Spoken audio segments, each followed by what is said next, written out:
Assalamualaikum and good days to my lecturer Dr. Fadila and my fellow friends. I'm Nur Zahira binti Muhammad Sarif and I'm from Group 3. Our title for this assignment is Indoor Air Quality and Covid-19. So, why indoor air quality related with Covid-19? This is because Covid-19 will spread via airborne particles and droplets. People that infected by this virus can release the particles and droplets while they exhale. So, what is meant by indoor air quality? Indoor air quality is the air quality within and around buildings and structures. And why IAQ is important? Because it can affect the health, comfort and well-being of building occupants. You know what is the symptoms of poor IAQ? The common symptoms of poor IAQ are dryness and irritation of eyes, nose, throat and skin, dizziness, fatigue, headache, coughing and sneezing, and other chronic diseases such as heart and lung disease. The factors that affect indoor air quality are poor ventilation, problem controlling temperature, high or low humidity, recent remodeling, and other activities in or near a building. Hi and good day all. My name is Munda, son of Muniandi, and my metric number is B0918101185, and I'm from 4 BMMH section 1. So today I'm going to present on my subtopic, which is indoor air quality and COVID-19 at hospital. So first of all, indoor air quality in hospital is a complex multifaceted issue. Contaminants comes with dust, air and visitors, as well as originated inside the hospital complex, and they threaten the quality of environment. Contaminants are microfibers and organic compounds.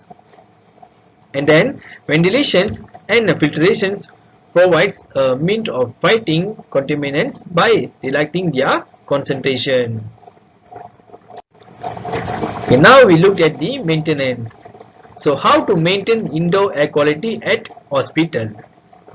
So the first one, by maintaining the humidity levels. So the heating, ventilations and air conditioning system of a building and the compounds must be sanitized as equipments which can be neutered and amplify the diffusions of airborne substance, and then followed by the active ionization technology to be improved indoor air quality. Active ionization technology as an evaluated antibacterial which is proven to be active on a pollen, fine dust, toner mount, smoke, viruses, bacteria and also tobacco smoke. And then the last one is on sick building syndrome. So the issue of improving air quality in buildings has previously been mainly related to sick building syndrome. It is a situation in which occupants of a building experience which is linked to the time spent in the building with no specific illness. So these are the maintenance indoor air quality. So now we look at the improvement. So how to improve indoor air quality at hospital? So by vacuumed equipment with a high efficiency particulated air with a HEPA filter.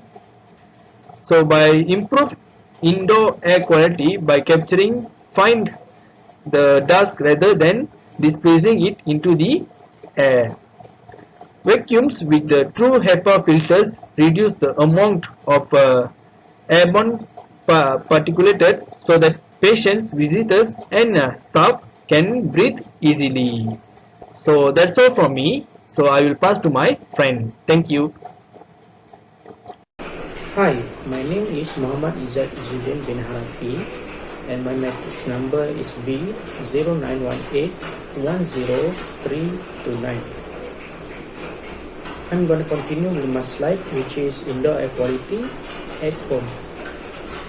On research, people on average spend 90% of their life indoor or at home.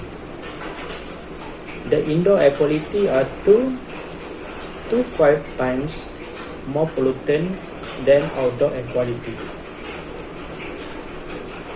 There are several common indoor air pollutants such as airborne particles, indoor formaldehyde, household odors and gases, ozone, and the last one is carbon dioxide.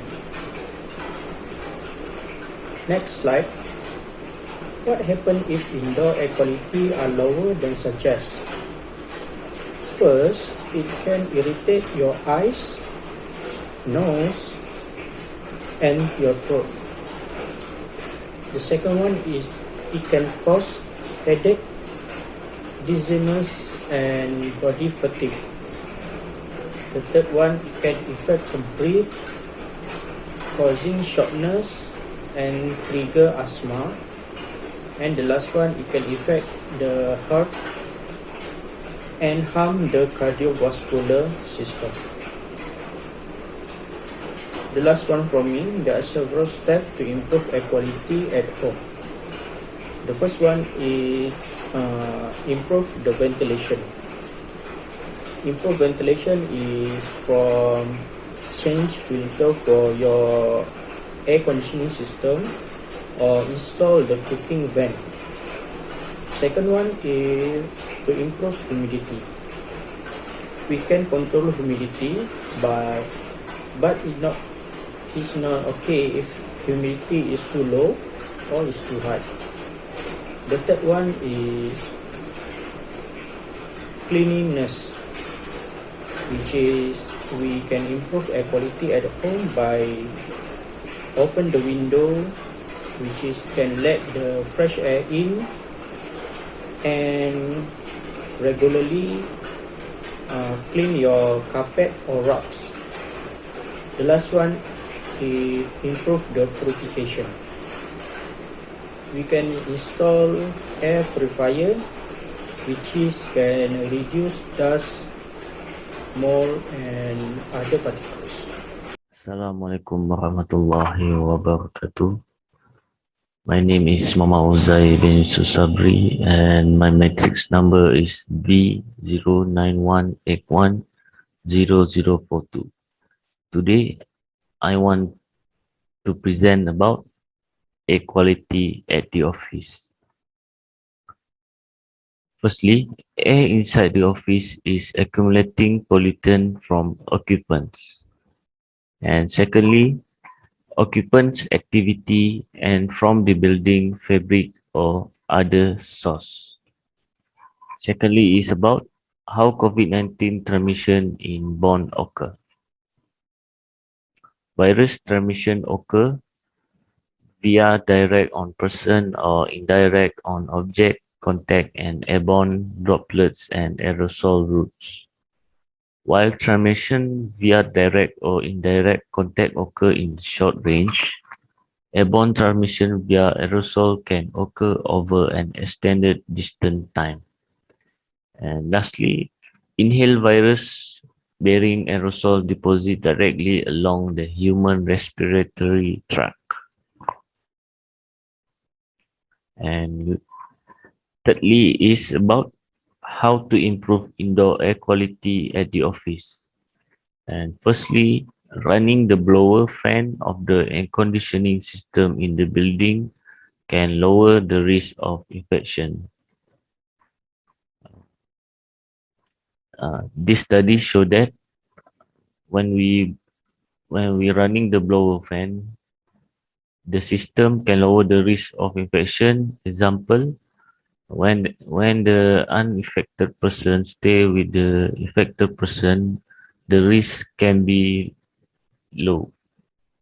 And secondly is about use the filtration that achieve at least MERV 13 during the pandemic COVID-19 due to their ability that can filter at least 85% of airborne particles with the diameter between 1 to 3 micrometer. And lastly is the HEPA filter are known as the most high efficiency particulate absorbing filter, which exceed the MERV 16 and filter 99.97% of airborne particle with the diameter at 0.3 micrometer. That's all for me. Hi, my name is Muhammad Naziro bin Hassan Basari. My metric number is B0918101103. Okay, for the next subtopic is the indoor air quality improvement to reduce COVID-19. Okay. Okay, before that, I want to share the effect of COVID-19 to people. Okay. Uh, COVID-19 pandemic has made unprecedented impact not only on health but also on the lifestyle, economy, and environment. Alongside temperature and humidity, air quality is one such parameter that correlates with both COVID-19 and occupant health in indoor environment. Okay, what we know is COVID-19 transmits when people breathe in air contaminated by droplets and small airborne particles contains the virus. The risk of breathing this is either higher when people are in a close, but they can be inhaled over longer distance, particularly indoors. Transmission can also occur if splash or spray with contaminated fluids in the eyes, nose, or mouth, and rarely via contaminated surface. Based on that above, the people who had the medical problem like chronic respiratory disease, diabetes, cardiovascular disease, or even high blood pressure and cancer are expected to be the higher risk from coronavirus. It will make the people that have a medical problem will be sick, and what we know, there are several of people will be die. Okay, the next slide is indoor air quality improvement to reduce COVID-19. Based on the picture, what we can see is first is in the indoor building, the person must wear a mask. The person that use the mask will be in a good condition that the COVID-19 not separate to him or her that wear the mask. Air purifier are one of the most common improvement technology suggested in this pandemic. Air purifier are available in variety based on the filter medium used. The most appropriate filter suggested for the current scenario are HEPA filter, ionized. In the ventilation, we need to put a disinfection intervention to destroy the COVID-19. So the air in the building or vehicle will be safe. It because the virus are be filtered. Not only that, the IAQ monitoring also will be provide in the building, so we can know that indoor air quality in a good or not condition. As a conclusion, in order to minimize air pollution and create innovative urban planning initiative, research need to be improved in understanding and mobilizing intellectual and financial resources. COVID-19 and low air quality in the health industry, morbidity, and mortality add up to significant and unanticipated extra expenses. So, better air quality may not need major sacrifices but rather changes in behavior and how we handle it. That's all from us. Thank you.